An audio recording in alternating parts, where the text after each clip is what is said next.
Assalamualaikum warahmatullahi wabarakatuh. Salam Om Swastiastu. Salam budaya, salam sejahtera bagi kita semua.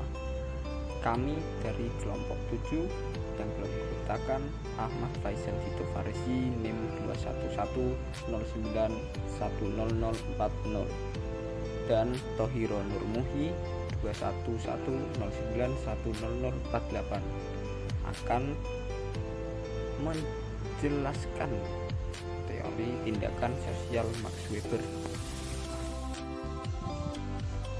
Biografi Max Weber.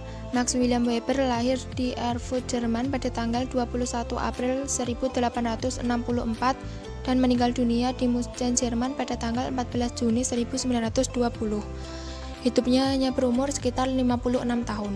Max Weber merupakan seorang ahli ekonomi politik dan sosiolog dari Jerman yang dianggap sebagai salah satu pendiri ilmu sosiologi dan administrasi negara modern. Latar belakang keluarga Max Weber dari keluarga kelas menengah, ayahnya seorang birokrat dan ibunya seorang Calvinis yang religius. Yang selanjutnya karya-karya Max Weber. Yang pertama ada Methodological Essay tahun 1902. Yang kedua karyanya ada yang bernama The Protestant Ethic and the Spirit of Capitalism tahun 1902 sampai 1904. Yang ketiga ada Economy and Society tahun 1910 sampai 1914. Yang keempat ada Sociology of Religion tahun 1916. Menurut Max Weber, tindakan sosial adalah tindakan individu sepanjang tindakannya mempunyai makna atau arti subjektifnya bagi dirinya dan diarahkan kepada tindakan orang lain.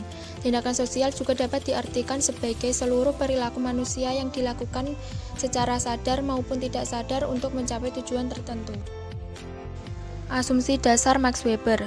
Jadi Max Weber menganggap sosiologi merupakan suatu ilmu yang berusaha memahami tindakan-tindakan sosial dan menguraikan sebab-sebab tindakan tersebut. Tindakan sosial dinyatakan terjadi apabila individu melekatkan makna-makna subjektif kepada tindakan mereka. Bagi Weber, tugas sosiologis mencakup penafsiran tindakan dari segi makna subjektifnya. Dalam teori tindakannya, Max Weber ingin berfokus pada individu, pola-pola, dan regularitas tindakan dan bukan pada kolektivitas. Tipe-tipe tindakan sosial. Rasionalitas merupakan konsep dasar yang digunakan Weber dalam klasifikasinya mengenai tipe-tipe tindakan sosial. Max Weber membagi tindakan sosial dalam dua kategori utama tindakan sosial yang kemudian diklasifikasikan menjadi subjek rasional dan word rasional, dan non rasional jadi afektual dan tradisional. Keduanya adalah dua bagian yang berbeda satu sama lain, yaitu rasional.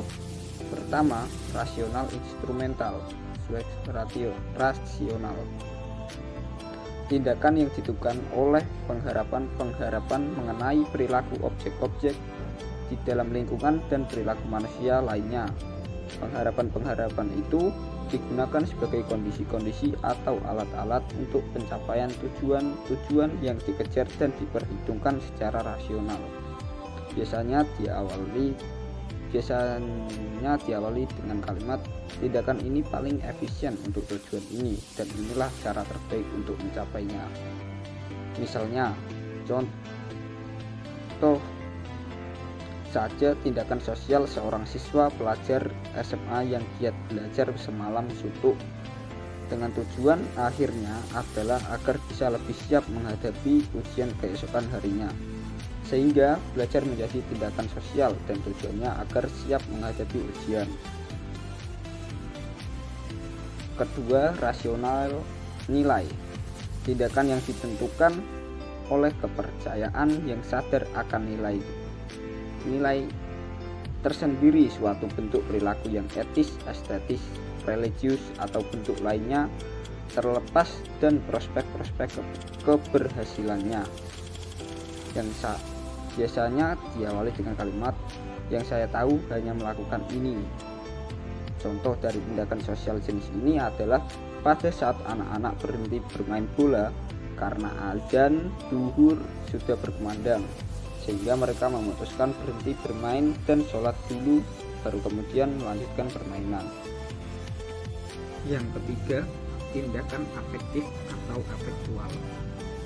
Tindakan afektif atau afektual adalah suatu tindakan sosial yang timbul karena dorongan atau emosi yang sifatnya emosional atau non-rasional.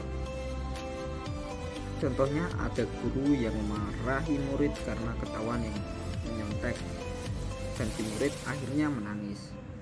Menangis di sini merupakan bentuk tindakan afektif karena mengandalkan emosi atau perasaan, yakni perasaan takut, dimarahi, dan perasaan khawatir akan mendapat nilai yang buruk. Padahal secara logika, murid yang mencontek seharusnya segera meminta maaf dan bertanggung jawab atas perbuatannya, bukan dengan menangis. Selanjutnya, yang keempat, tindakan tradisional. Tindakan yang didorong dan berorientasi kepada tradisi masa lampau. Kegiatan yang berhubungan dengan segala bentuk budaya atau adat istiadat, sehingga segala tindakan sosial dari jenis ini didasarkan pada budaya yang diterapkan oleh masyarakat. Tindakan ini turun temurun sehingga sudah berlangsung cukup lama. Contohnya adalah tindakan apapun yang dilakukan karena adat, seperti upacara ngaben untuk masyarakat di Bali, acara pesta bakar batu di Papua, dan lain sebagainya. Segala tindakan yang dilakukan berdasarkan adat istiadat kemudian masuk ke tindakan sosial tradisional. Tindakan ini akan terus dilakukan oleh masyarakat selama diwariskan atau diajarkan kepada anak dan cucu.